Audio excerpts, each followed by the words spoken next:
Alvarez was probably the most hated physicist at Berkeley during that time because he was critical of people. He had issues like with his interpersonal skills. He was not good at giving feedback. He was not good at working with others, let's say. And this happens again and again. And so you have the Department of Physics at Berkeley.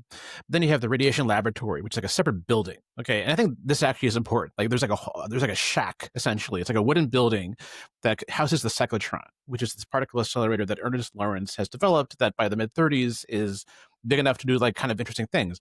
And so you have this separate culture. You have this lab of people who are working at the cyclotron. Apart from the theoretical side, where Oppenheimer is actually at Berkeley at this point, and he's kind of in charge of the theoretical side, whereas Lawrence is kind of in charge of the lab. And so the Lawrence lab grows from this like wooden shack to a huge, like complex in the Berkeley Hills. It has its own culture. It has its own organization where, it's like this kind of world unto itself in a way that I find very interesting because, it comes out of this period when everything's really hands-on. Everything's really intimate and you're building your own equipment and you're maintaining it and you're, thinking of experiments that you can do the same day if you have to, because you just have access to the tools and like the materials you need, this golden age of physics, which Alvarez missed. He had a lot of nostalgia for that period later on because, as I think we're going to talk about, it just got really big. Yeah. It got too big almost for like one person like him to get a handle on.